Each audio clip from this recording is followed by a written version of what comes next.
सोने चांदी की साड़ी। रमेश एक बहुत बड़ा व्यापारी होता है, लेकिन उसे सादगी से जीवन जीना पसंद होता है। वो अपनी कमाई का ज्यादातर हिस्सा लोगों की मदद करने में लगा देता है, लेकिन उसकी पत्नी सरिता हमेशा रमेश से कहती रहती है कि अपनी मेहनत की कमाई ऐसे लोगों पर क्यों खर्च करनी जिनका उसमें कोई योगदान नहीं है। लेकिन रमेश कभी उसकी बातों का बुरा नहीं मानता। दोनों पति पत्नी एक दूसरे की बात मानकर खुशी से रह रहे होते हैं। एक दिन सरिता एक बहुत बड़े मॉल में शॉपिंग के लिए गई, जहां उसे एक शॉप में एक बहुत ही खूबसूरत साड़ी दिखाई दी। वो अंदर गई और शॉप में खड़ी वर्कर से उसकी कीमत पूछी। उस लड़की ने बताया कि वो साड़ी बहुत महंगी है, क्योंकि उसके ऊपर जो वर्क दिखाई दे रहा है वो असली सोने और चांदी का है। ये सुनकर सरिता का उस साड़ी को खरीदने का और भी ज्यादा मन करने लगता है। वो तुरंत रमेश के ऑफिस पहुंच जाती है। रमेश उसे देखकर हैरान रह जाता है कि ऐसा भी क्या जरूरी काम है कि सरिता को ऑफिस आना पड़ा। वो अंदर आती है और रमेश से कहती है, मुझे आज एक बहुत खूबसूरत साड़ी दिखाई दी जो सोने और चांदी से जड़ी हुई है।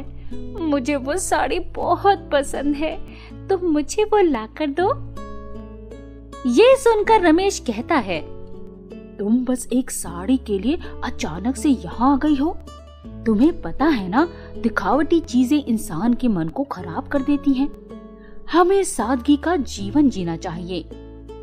सरिता कहती है, मैं हमेशा तुम्हारे तरीके से ही रहती हूँ, लेकिन आज मैं तुम्हारी कोई बात नहीं सुनने वाली। मुझे तो वो साड़ी चाहिए ही। ये कहकर गुस्से में पैर पटकते हुए सरिता वहाँ से चली जाती है। रमेश जब घर जाता है तो देखता है कि अभी तक सरिता उसी साड़ी की जिद पकड़े बैठी है। सरिता को उदास देखकर रमेश कहता है, ठीक है, कल तुम जाकर वो साड़ी ले आना। ये सुनकर सरिता खुश हो जाती है और अगले दिन ही जाकर वो सोने चांदी वाली साड़ी खरीद कर ले आती है।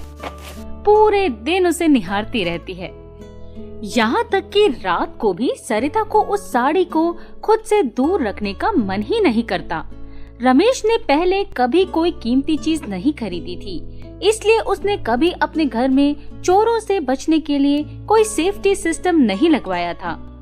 अब धीरे धीरे सरिता को हर रात ये चिंता सताने लगती है कि कहीं कोई उसकी इतनी महंगी सोने चांदी की साड़ी चुरा न ले। उसकी तो नींदें ही गायब हो जाती हैं। तो एक दिन वो उस साड़ी को रमेश के ऑफिस में रख आती है, लेकिन उस रात भी उसे नींद नहीं आती और वो रात को ही जाकर अपनी साड़ी को चेक करके आती है। अब सरिता बहुत परेशान हो जाती है, क्योंकि जिस साड़ी को वो इतनी खुश होकर अपने घर ले आई थी वो तो अब जी का जंजाल ही बन गई थी। उस सोने चांदी से जड़ी साड़ी ने तो सरिता की रातों की नींदें ही उड़ा दी थी। अब उसे समझ आने लगा था कि रमेश महंगी चीजें क्यों नहीं खरीदता। अगले दिन सरिता को कुछ सूझता है और वो साड़ी लेकर घर से निकल पड़ती है और उसे सुनार की दुकान पर ले जाकर बेच देती है। उसके बदले जो पैसे मिलते हैं उससे बहुत सारी सस्ती साड़ियाँ और सस्ते बिस्तर खरीदती है, जिन्हें लेकर वो पास के लगे एक कैंप में जा पहुँचती है। ये कैंप कुछ दिनों पहले आई बाढ़ से पीड़ित लोगों के लिए लगाया गया था। वहाँ जाकर सारी साड़ियाँ वहाँ की औरतों में बांट देती है और हर किसी को एक बिस्तर भी देती है, क्योंकि यहाँ लोगों को जमीन पर कपड़ा बिछाकर सोना पड़ रहा था। लोग उसे खूब दुआएं देते हैं। लोगों की आंखें जो खुशी से नम हो गई थी, उन्हें देखकर सरिता को एक अजीब सी खुशी मिलती है।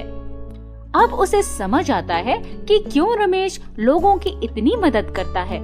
वो घर जाती है और रमेश को सारी बात बताती है। रमेश सरिता के इस काम से बहुत खुश होता है। आज सरिता को कई दिनों बाद एक अच्छी नींद आती है। जब वो सुबह उठती है तो उसे एहसास होता है कि उसे जीवन में पहले कभी भी ऐसी नींद नहीं आई थी। ना ही ऐसा सुकून और शांति महसूस हुई थी जो उसे लोगों की मदद करके हुई। उस सोने चांदी से जड़ी साड़ी को पाकर भी उसे इतनी खुशी नहीं मिली थी। अब वो भी रमेश की तरह सादगी से जीने और लोगों की मदद करने में यकीन करने लगती है। दोस्तों, वाकई किसी की मदद करके हमें जो खुशी मिलती है वो खुशी दुनिया की महंगी से महंगी चीज भी नहीं दे पाती। क्यों ना आप भी किसी की मदद करके देखें।